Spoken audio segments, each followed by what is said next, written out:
Good morning, everybody. Hope you're having a good morning so far. If you want to follow along, we'll be in the 28th chapter, beginning in the 13th verse.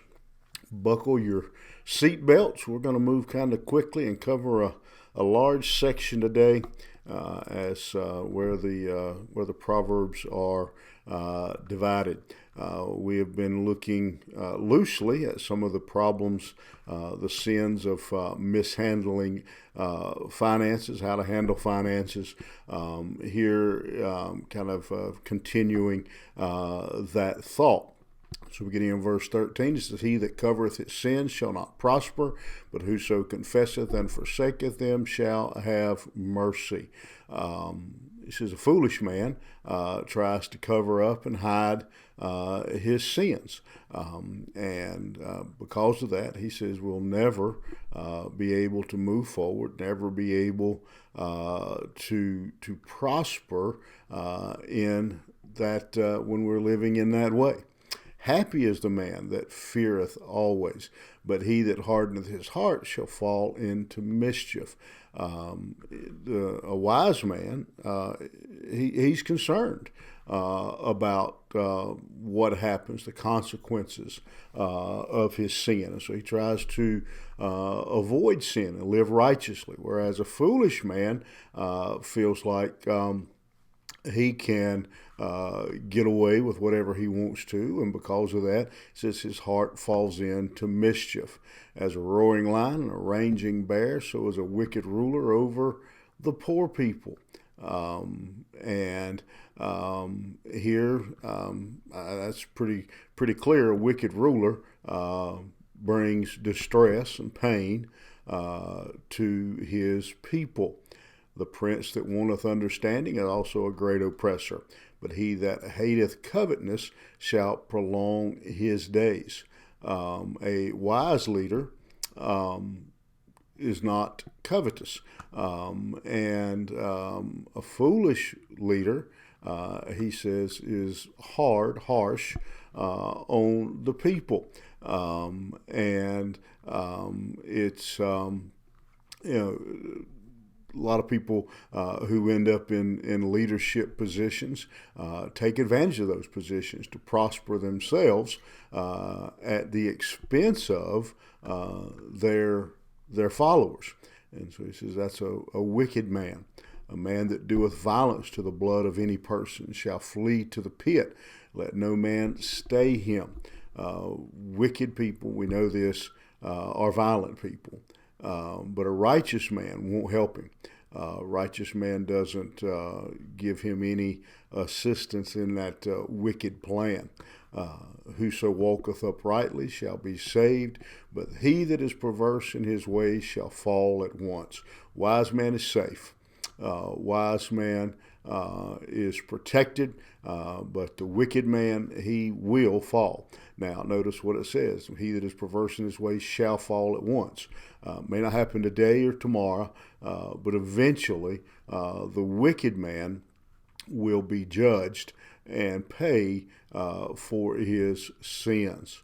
He that tilleth his land shall have plenty of bread, but he that followeth after vain persons shall have poverty enough. Wise man, righteous man, works to provide for his family.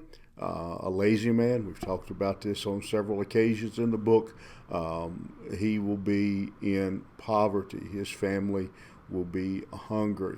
A faithful man shall abound with blessings, but he that maketh haste to be rich shall not be innocent. A wise man stays true and faithful and obedient to God, whereas the wicked man, the covetous man, he is disobedient and ultimately will be punished for that lifestyle.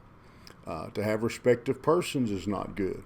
For a piece of bread, that man will transgress. It says a wicked man will sell you out for a piece of bread. And he will, again, wicked man, a greasy man, you can tell who he is by how he favors and treats certain people in his life.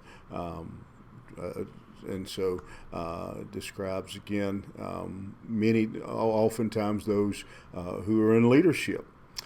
He that hasteth to be rich hath an evil eye, and considereth not that poverty shall come upon them. Again, we're still talking about a covetous man. He's trying to rush to riches, but he doesn't realize that he's headed for danger. I think about the phrase we talk about, the get-rich-quick schemes. He says they lead to destruction. He that rebuketh a man afterwards shall find more favor than he that flattereth with the tongue. A righteous man will tell you when you're doing wrong. And it's better than somebody who just pats you on the back and says you're doing a good job and lets you run right down the road of destruction.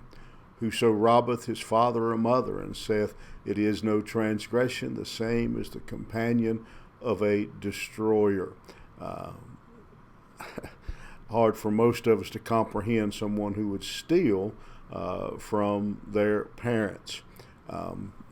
Not going all the details, but I was talking to somebody several years ago now, who worked in the court system, and we were talking about this very issue. And I said, "Is that really a problem?" And they said, "You would not believe how many people we end up prosecuting for stealing from their parents." He said, "That's a wicked, low-life person," he says.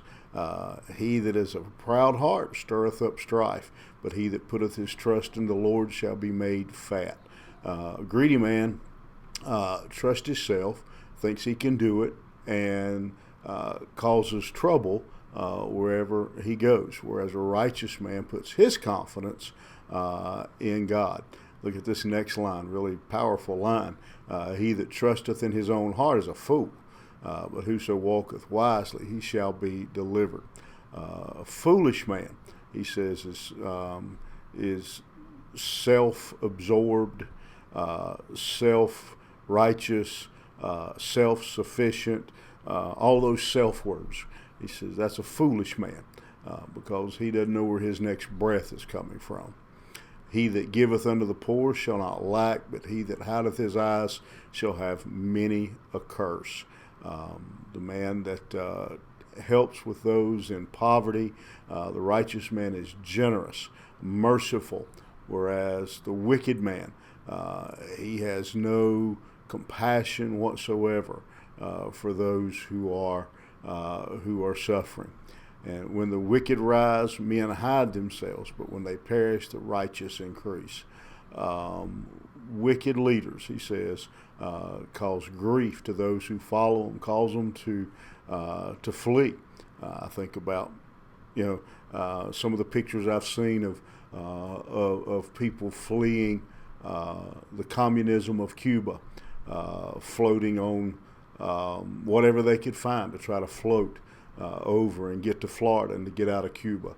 Wicked leaders cause people to flee, but the righteous, he says, they'll be blessed when that wicked man is removed from office. Big passage there. I hope maybe you'll take time to go back and look at it. But let me sum up for you these 15, 16 verses.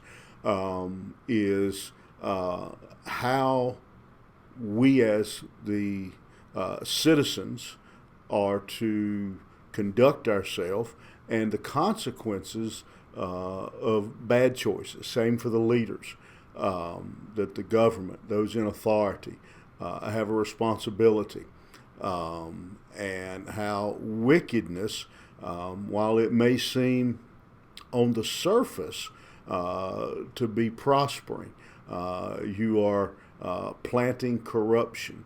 You're planting rottenness. Some of you perhaps have been around some type of construction work or something where you look and everything looks good, but you pull up the carpet or pull back the shell, and the inside is rotten or termite infested. There are a lot of things around us. Sometimes, again, we look and think the wicked are prospering. This proverb reminds us they're rotten. And judgment will come. And so we are to govern ourselves and to live our lives according to the principles and the precepts of God's Word. All right, have a great day. We'll see you back here next time.